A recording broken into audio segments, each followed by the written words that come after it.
What is up, guys? PoliticsGaming here. Today we're doing a brand new episode of the Socialist Republic of Vietnam. So today we're going to be continuing to improve the situation whenever it comes to our undernourished population. Over the next year, basically, we are going, in this episode, we're going to be getting to the end of the year. We're going to be improving our trade situation as well. We are going to be continuing to modernize Vietnam. We're going to be building a massive highway operation from Hue all the way over to Hanoi and vice versa. We're going to be maybe trying to increase our spending in terms of tourism, so that way we're able to get things going in terms of tourism.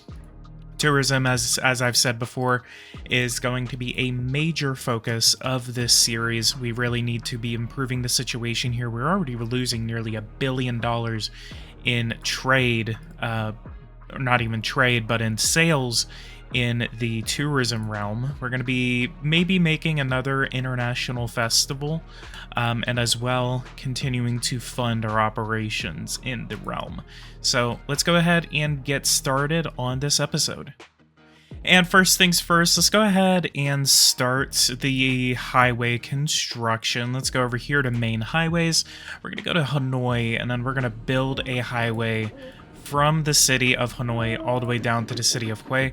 We're going to be passing some important military installations on the way, such as the one just to the south of Hanoi, and then we're going to be passing another one as we pass a rather large quarry, it looks like it's a copper mine. And then let's go ahead and pass this one right here, just to the south, or just to the east of the border with Laos. And then let's go ahead and track it all the way down here. We're going to get it up toward the coast, and then we're going to get it down to the city of Hue. And then let's go ahead and go over here, and then we're going to go ahead and fund it. $2.2 billion, $10 billion over the next 5 years, 14-month construction time, and it does barely touch our deficit there. This is going to improve our national security situation because this basically allows us to transport troops from the south to the north. We actually already have a highway network from Da Nang all the way down to the south in Ho Chi Minh City, and as well as Rach Gia. This would allow us to transport troops efficiently and quickly in case of any outbreak of conflict with the Cambodia nation. Interesting to say the least, by the way, that as soon as I made an episode of Vietnam, a war breaks out between Thailand and Cambodia. Are there any Thai or Cambodian viewers in the comments down below? Let me know. Japan and India have voted to join ASEAN. We're going to go ahead and reject this, as we do not consider them part of Southeast Asia. This is an exclusive organization that is only for Southeast Asian nations. Now, the argument could be made that Taiwan actually is a part of ASEAN, and is considered a part of Southeast Asia. Culturally, I think they are going to be vastly different, mostly because they identify more with China than they do with Southeast Asia in general. I think to have some type of coalition against China is going to be applicable in this case. I don't think that they will be accepted into ASEAN, but we can go ahead and just accept Taiwan into ASEAN. Let's go ahead and just accept that. I don't believe Taiwan will be accepted though, so we're not really too excited about any type of admission into ASEAN for Taiwan. Let's go ahead and continue going. So we still have a malnutrition situation we're trying to work on. There is a very likely possibility we may see our administration be deposed by this. If anything were to happen, then we do have a plan to continue on as Vietnam, but it is going to be unfortunate if we do not see that Van Tong Nung is going to be continuing as president of Vietnam. There's a lot of things that I have tried in order to stop the famine, but we do have more people that we can, just use to continue this administration to try and just develop Vietnam into a industrial and agricultural powerhouse. Let's go ahead and move on forward. The Philippines is going to be another good trading partner I would like to see become closer to Vietnam. We have very compatible economies, 576 billion to 547 billion. We could outpace the Philippines very soon as we develop our economy, especially as we're trying to industrialize here. We have a lot of industrial capacity that we could develop. So we definitely have a lot of room to grow as we continue to develop Vietnam. Looks like that our ambitions of a Taiwanese ASEAN partner has been diminished. Our partners in ASEAN did reject a Taiwanese application, so that was to be noted. And as well, Japan and India were rejected, so we definitely saw that coming. Increased income tax, I am against it, says my wife, and law on the income tax has been increased, so good. We just need to continue to try to lower our deficit. We have a lot of room to grow our attractiveness to investors. Our place is 126th in the world in terms of economic attractiveness. Most of this is actually being diminished by my infrastructure networks, which can be improved, which is being improved. Our regulation of layoffs, which is the severance pay that we're paying our people whenever they get laid off, and as well economic alignment with foreign countries. I think once we're able to improve relations with Western Europe and especially the EU as a whole, then we will definitely be able to attract more foreign investors. So at some point, we really need to start thinking about maybe some trade contracts with Europe, or in some ways we just really need to improve our general situation with the relations to Europe as a whole. Once we're able to get them involved, I mean, they will be able to entirely just invest into our economy, come here as tourists, and that will really help out our economy in the long run. All right, what we just did is that we went through our subsidies here, and then we also increased some of our sectors funding for subsidies. We really need to focus on food production here. I've reviewed over it several times, and Vietnam has a positive food production, so it's kind of wondrous about why I am seeing such a drop. I mean, like, such a high undernourished population here. We're losing, it looks like, 1 million people a year just solely off of malnourishment alone. And it's really kind of like a curious question why it's so bad. A very immediate undernourished population decrease as we were going through and funding the sector. I went ahead and did things like fish. Well, I mean, I could do more fish. Let's take a look. $500 million to aquaculture, and fish alone. Let's do $1 billion to fish. We're really increasing our budget deficit here. We're doing it very sparingly. I also did increase our funding to the food industry sector. This one needs basically all of the food sectors. Let's also go over to industry. Let's go to water supply networks. And our water supply networks is having issues. And that results 57%, $1.3 billion on value, with $1.16 billion in, let's go ahead and fully privatize, nationalize or privatize, fully privatize all companies. Let's go ahead and water supply networks. We're going to go ahead and fully privatize this sector here. So that's going to catch us about $1.3 billion in terms of money, so that will actually help pay for the subsidies that we are throwing out. I think by the end of the year we could also do for a IMF or a WB loan, a World Bank loan. That would actually help us continue to invest into our food crisis situation, especially as the new year comes around. That's even assuming that our guy is even going to survive this administration. Let's go ahead and continue going, and if there are any updates, I will go ahead and let you guys know. All right, let's go ahead and continue to lower some of our taxes. We need to kind of like reduce the tax burden in order to help people both afford property and food. So what we're going to do is that we are going to decrease our real estate tax by about a couple of dollars. So this will actually cut about nearly a billion, three quarters of a billion dollars out of our economy. Let's go ahead and throw this into a reform, and let's call this the Food Accessibility Act. I may have spelled accessibility wrong. And then we're going to go ahead and confirm that. That immediately affects our deficits. We're going to replace some of this by increasing our audiovisual tax. That way we're able to pay for these tax increases or tax decreases. Let's go ahead and throw that into the reform. That reduces our deficit a little bit. Wealth tax. Can we afford to reduce that? Yeah.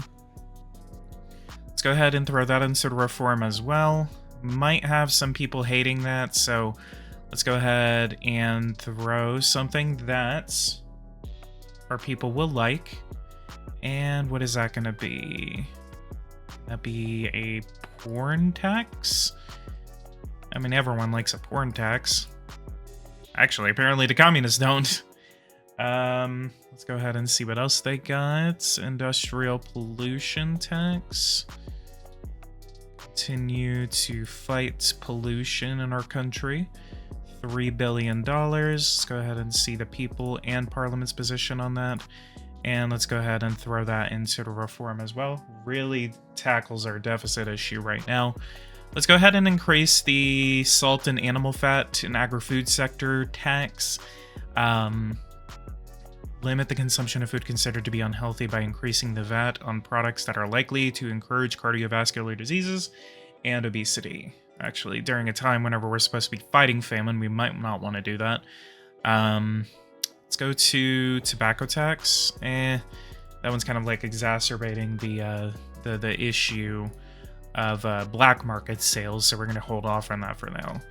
23% on the company tax. I mean, we're already inviting investors over by reducing our property tax, for example. I think one of the biggest things is we could actually eliminate the property tax at some point. And then income tax. Can we reduce how much people are paying? Especially lower income people.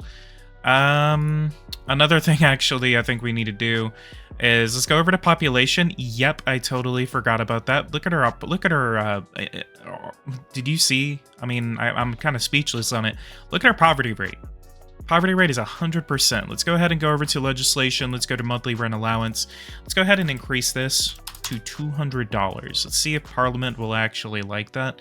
The reason, even though we are on a mandate, where like we rule by mandate here, the reason we want to check with Parliament is because we don't want to overstep our boundary. We want to make sure that they're liking what we're doing, because if they don't, then what'll happen is that we will actually get thrown out of office anyway, regardless of the status of the famine, because they're not liking the options or the policies that I'm tackling. So let's go ahead and increase our monthly rent allowance. We're going to get that up to about what our minimum wage is. Not only people are getting out of poverty, they were also able to afford other things. Water supply networks just privatized. The reason we wanted to privatize that is because it does have a huge grasp on the farming industry as a whole. If we don't allow it to grow itself, then what'll happen is that we could actually kind of like through mismanagement continue a famine that we don't want to continue to have. So let's go ahead and just privatize. We're basically just kind of privatizing the whole farming industry. That way people and private retailers are just able to do it on their own, rather than having the government just kind of just stand over them wondering what the heck is going on. So let's go ahead and continue to go. I think the COP conference is going to be just around the corner. We're going to see how much the third world is going to be getting in extra funds, and as well we're also going to be getting a message about the status of the famine, which is going to be pivotal in seeing whether this administration will continue within the next couple of episodes. So let's go ahead and see the fate of President Van Tong Nung and see what happens. All right, and then we have the passage of the Food Accessibility Act. Let's go ahead and see. And it seems that it all is going well. Let's go ahead and see. Accepting refugees from the Solidarity Foundation leader. And a human catastrophe has occurred in Vietnam. Famine has brought the country to verge of chaos. Malnutrition has reached a horrifying level. There was an estimated 1.12 million victims last year. I think this is going to spell the end of President Van Tong Nung. $78 million net worth, by the way. So let's go ahead and see if this is the end. It's time to open your eyes. The people hold you responsible for the suffering and rumors of coup d'etat and of assassinations are already circulating. Yes, I am referring to your life. Let's stay positive. The planet is bursting with sunny and very welcoming tax havens. And with a pair of flippers, snorkel, and a bit of sunblock, the road to exile will be all the more sweet. Shall I prepare your luggage?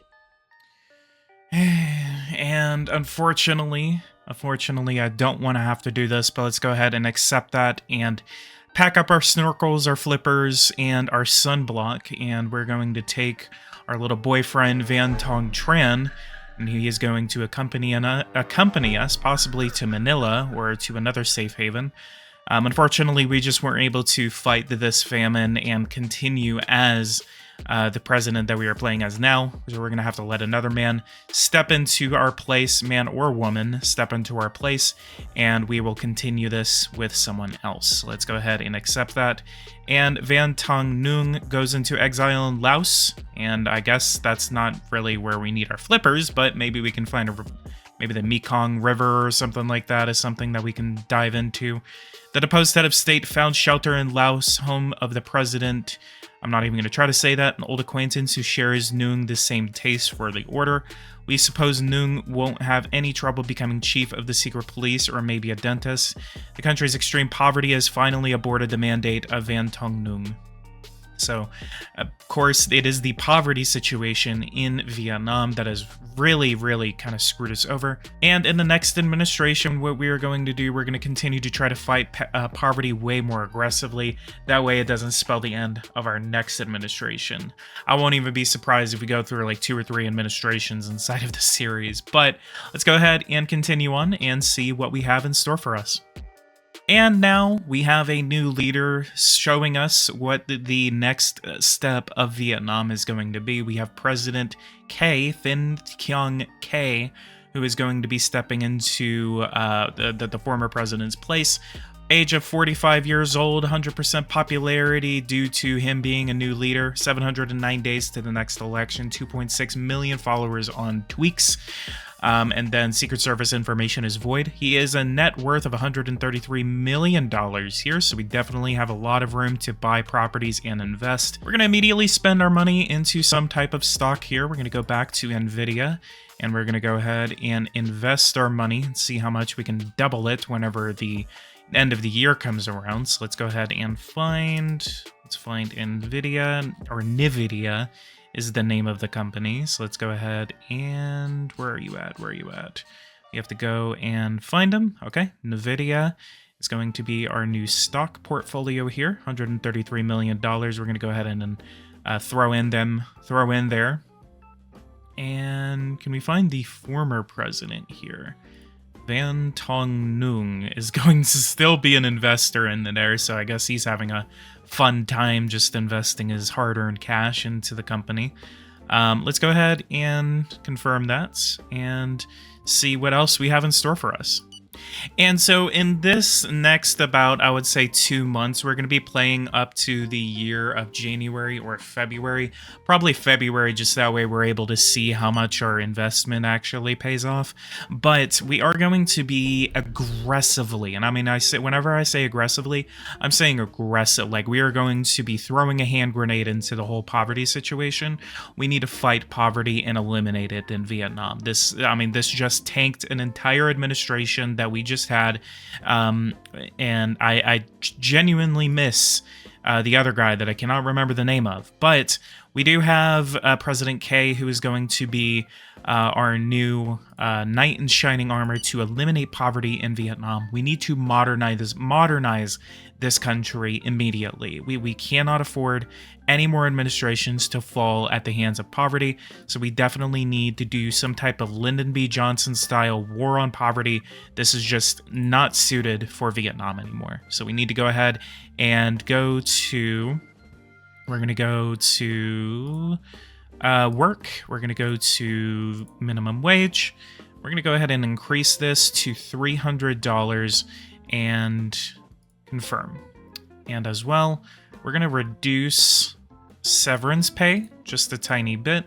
We need to lower this incrementally. We cannot afford to just eliminate it entirely. We need to get it down to a reasonable level to where investors are not going to be scared to come to Vietnam because they're just not wanting to avoid paying, severance taxes whenever it comes to laying off people in Vietnam. Exodus. The situation is critical. The food crisis is causing a massive exodus north of the national borders. An estimated 4.7 million refugees have taken to the roads and are creating long lines at the borders. I don't know what we should allow them to leave. I am overwhelmed by the latest events. Do you wish to call the army to shut down the borders? We're going to say no, because if people are hungry, we need to let them leave. We're not just going to let people just stay and just cry and starve to death. We're not inhumane here. So let's go ahead and continue. This is also kind of stagnating, I would say, our population. Poverty below the poverty line here, 12%. We need to go back, go to housing. We're going to increase this to $200. And I'll say 225. I mean, it's basically going to be akin to our minimum wage. We're basically going to be giving, the minimum wage in the country is going to be the same exact as, how much you're getting from the government in order to support yourselves. We're going to be extremely good and favorable in terms of just giving people the necessary means to support themselves. I mean, at this point, I would say that we could go for some type of universal basic income program. But that's a $41 billion cost here. It's not even acceptable. We can't even afford that. Percentage of base revenue paid to miners is 33%. Yeah, once we're developed, we can afford universal basic income, but we're going to have to go off of general welfare until we're able to afford something like that. Our economy is only $551 billion, and that's going to be a significant chunk of our GDP that would take up. And we can't even afford that in our budget. That would account for nearly about 35% of our current budget estimates right now. So that would just be an exponential increase in our deficit. We don't have the ability to just throw that in there. So let's go ahead and just hold off on it and see what else we can do as alternatives. A looming food crisis. A looming food crisis. I'm trying. It's extremely difficult to try to continue to reduce poverty. It's just we're trying. We're trying. We know there's a huge food situation that's going on in Vietnam right now. We just had a whole administration deposed because of it. Let's go ahead and check on our cabinet, make sure that we have a fully staffed cabinet. Good. At some point, maybe I would have to form a brand new government just to make sure that we don't have corruptible people in office. We don't want to, have people that are just gonna throw us under the bus and get us assassinated. So President of Tajikistan is wanting to meet up. So let's go ahead and meet up with him. What is our relations with Tajikistan? Tajikistan, capital Dushanbe. Religious authoritarian communist. GDP per capita 1800. Economic attractiveness still 124. It is on its way up though, so we're doing good in terms of getting our economic attractiveness up. Army men. We have a pretty big military in Vietnam. They're a republic and we're a People's Republic. We're actually a socialist republic by technical name, but let's go ahead and see what else we have. We just need really to focus down on getting poverty just eliminated. We need poverty gone at this point. Let's go ahead and do a rehabilitation of substandard housing, 113,000 for $2.2 billion. That will increase our deficit just a tiny bit here, but we need to make sure that people are living in modern housing rather than not being able to live in just substandard housing. Legislation on severance pay. Let's see what that immediately does to our economic attractiveness. 124. What about regulation of layoffs? 3.28. So that's slightly starting to do better. We just still have a long way to go. We need to get that down to like negative like 2.5 or something. Because once we're able to get it down enough, I mean, we can just focus on increasing our infrastructure capacity. And what else can we do? Infrastructure is one. Property tax is another. I'm focusing on lowering or even eliminating property taxes. Corporate taxes, I mean, is low enough already. It's already at 20%. Tariffs, I mean, we don't really have tariffs on a lot of people. Energy costs, I mean, we could subsidize energy, continue to build some SMRs. Purchasing power is on its way up. So, you know, people are able to afford the products that you're trying to sell here. And this definitely does not help our situation out at all in terms of food and tourism. We just got struck by a massive hurricane that also went through the Philippines. So the same one that just went through the southern part of the Philippines just struck right off the coast of the city of Nha Trang. Let's go ahead and see. 846 people are dead due to this disaster. Let's go ahead and give them $200 million to recover and then wait for the actual estimate to come in. But this definitely does not help out our tourism situation because for some reason we have negative 30 million people, but I'm going to go ahead and consider that a bug until it disappears, or if it doesn't, then as kind of detrimental. But we're going to see what happens. Port interception, food crisis is still ongoing. Malnourished population, so it's still on its way down, and I know it's on its way down as the end of the year was coming around. So now that we have a full year to kind of like fight this crisis, and we're going to be doing it way more aggressively than we have been doing it before, I think we were going to have some options in here. According to available information, significant damage can be foreseen and would be preferable to order an evacuation. Let's go ahead and order, probably a couple of days too late, but yeah, let's go ahead and order an evacuation. 134,000 people are involved in this evacuation. Let's go over to Army, let's go over to construction, and build a refugee camp just to the north of the city. And build that right there. And just wait about 2 days, and they'll just go ahead and turn around and go right back to that refugee camp. Putting together a refugee convoy. Let's go to the next day. Yeah, they won't have to travel that far. Okay, good. And you guys should be able to go to that refugee camp. Did you? No? Did they disappear? Is the storm already over? Okay, I guess we just wasted $10 million for nothing. Let's go ahead and go to... We need to seriously think about borrowing money from the IMF or the World Bank. Let's go over here to the United Nations, go to the IMF, ask the IMF for a loan, or WB. Already borrowing $20 billion from the WB, so we're going to ask them for a reduction in our debt, but then I don't think they're going to accept it. So IMF, we could ask for a loan more significantly and can give development loans to help in the reconstruction of countries in the event of natural catastrophe. Once passed, the funding is immediately paid out to the countries and include in their annual revenue, which will automatically reduce their budgetary deficit. The loan itself will begin to be paid back, which will simultaneously increase the debt service and thus the budgetary deficit, but to a lesser degree. At the beginning of the year, the country will no longer receive this additional revenue, and the country will experience a sudden change in their budgetary deficit. In the meantime, the country will be able to use this additional funds for funding popular measures, for example. So we have like basically a year in order to use that. So we're going to utilize that at the beginning of the year. I don't know about a $20 billion loan. I'm going to say like maybe a $5 billion loan is going to be advisable here. I think in this case, I'm actually going to end the episode here. We're going to see what our stock options are going to do in the next episode. But I'm going to check some things while we wait for our economic data to update, and then we're going to go ahead and wrap up this episode. The economy grew at 2.59% in 2027 with a GDP of $554 billion.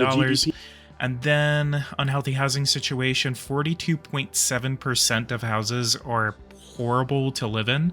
So we definitely need to be dealing with that in the next episode. And as well, $2.85 billion was borrowed because of the economic situation.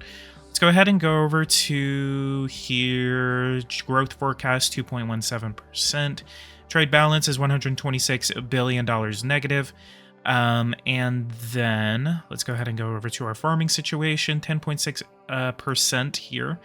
On its way up, but then it's on its way down. What do you guys think that I should do in this next episode to try to reduce the strain of the food situation? I'm already kind of like wondering, because I'm kind of at a loss here. I mean, it's like I feel like the malnutrition part is ruined. I mean, there might be a bug there, which is, you know, having like kind of like a getting under the rug in terms of this.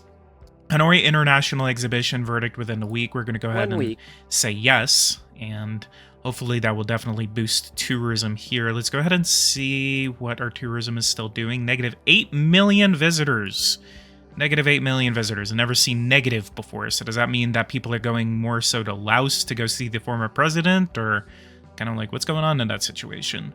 International tourists is up though, so we're actually seeing a increase in international tourists now. Domestic revenue is kind of stagnating, so we could actually see a good change here in this next episode. So even though we did have a failure in this episode where we saw the fall of the Trong administration, we are going to see that the K administration will do better in terms of the food situation, poverty. We're going to be doing an aggressive fight against poverty over the next 6 months in the next episode. So let's go ahead and see what happens. But thank you guys so much for watching this with me. If you guys want to see more content like this, hit that bell notification icon so you don't miss anything whenever I do make it. And I will see you guys in the next episode. Thank you guys so much for watching this with me, and take care.